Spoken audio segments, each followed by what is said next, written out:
망하라고 무역 보복했던 일본. 1년 뒤 뚜껑을 열어보니 일본이 망해가고 있었습니다.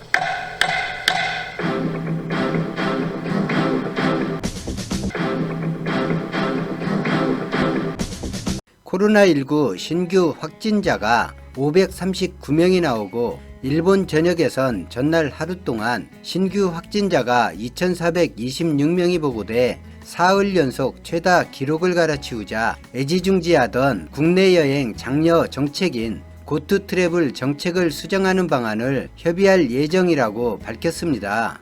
경제를 우선으로 하는 일본 정부는 고투 캠페인으로 내수 경기가 회복세를 보이기 때문에 철회할 가능성은 없어 보입니다.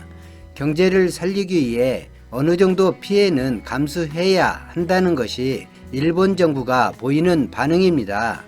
이와 더불어 아사히 신문에 따르면 도쿄 올림픽이 개최되지 않을 가능성이 점점 커지고 있고 표면적으로 밝힌 IOC 입장과는 다르게 뒤로는 올림픽 개최 불가 입장을 전달한 정황이 보인다며 보도했습니다.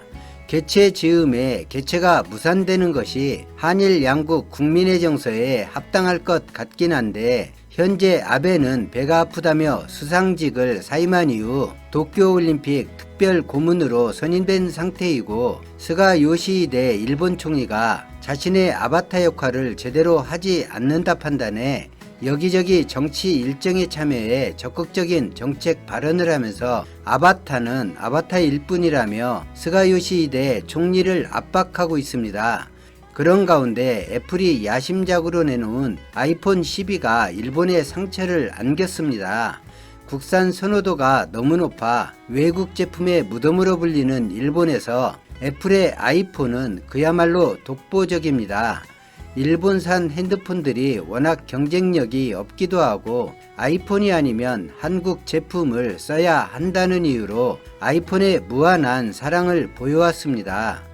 일본인들이 작년 무역 보복 이후 한국의 불매운동을 보면서 이런 말을 했습니다. 한국이 자랑하는 제품 내면을 보면 일본 그림자가 거대한데 불매 운동할 거면 일제 부품이 들어간 삼성 LG 제품도 불매해야 하는 것 아니냐며 일제 부품으로 마지막 정신 승리를 하고자 했습니다. 그런데 부품을 떠올리며 미소 짓던 일본이 아이폰 11을 분해하면서 아이폰은 어떤 부품으로 채워졌는지를 분석해보고 망연자실해하고 있습니다. 니온게이자이 신문은 아이폰 11을 분해한 결과를 토대로 부품을 가격 기준으로 분석해봤더니 한국 제품의 비중이 가장 컸다고 21일 보도했습니다.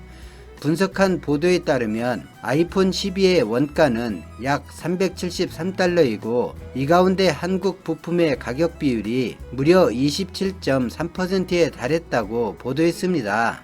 한국, 삼성, LG 제품을 사기 싫어 죽어라고 애플에 충성했는데 결국 한국에 돈을 열심히 벌어주고 있었던 것입니다. 아이폰 12에는 미국 부품이 25.6%로 2위, 일본 13.2%, 대만 12.1%, 중국 4.7%의 순이었습니다. 한국산 부품의 약진은 작년 가을에 출시된 아이폰 11과 비교해보면 너무나 뚜렷해지는데 작년 출시한 아이폰 11에서는 한국 부품의 가격 비율은 18.2%였는데 1년 사이에 무려 9.1%가 상승했습니다. 이에 반해 미국 부품과 일본 부품 비율은 각각 0.2%, 0.6% 하락했습니다. 아이폰 12의 한국 의존도가 커진 것은 디스플레이에 영향이 커졌기 때문입니다.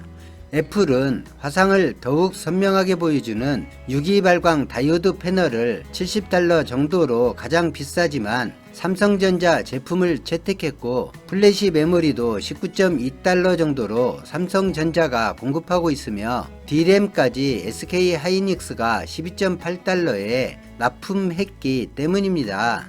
돈이 되는 고가 부품은 모두 한국이 독점하고 있고 현재로선 한국을 견제할 기업이 눈에 보이지 않습니다.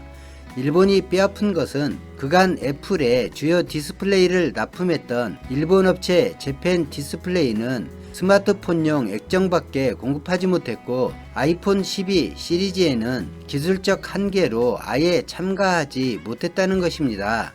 올레드 개발은 소니, 파나소닉 등 일본 기업이 앞섰으나 EU 투자와 기술 개발 경쟁에서 한국을 쫓아가지 못해 핸드폰 산업은 한국 기업의 동무대가 됐다고 진단했습니다. 1990년대까지 전자제품과 전자부품에서 일본은 세계를 호령했었습니다.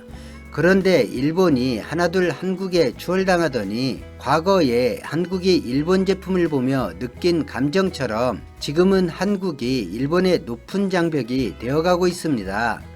일본은 과거의 영광에 집착해 벗어나려 하지 않습니다.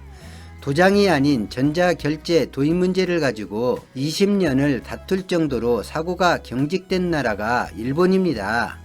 한국은 과거의 부족함을 되뇌이며 미래를 위해 부단한 노력을 멈추지 않고 있습니다. 한국인이 본능적으로 가지고 있는 위기의식은 대한민국 정서에 녹아 있습니다. 이렇다 할 자원이 없고 국토 70%가 산악지형인 대한민국은 사람밖에 없습니다. 그런데 그 사람들이 배달의 민족 한민족입니다. 배달의 민족은 고난에 강하고 수천 년을 그렇게 단련하며 살았습니다. 오늘 영상은 여기까지입니다. 고맙습니다.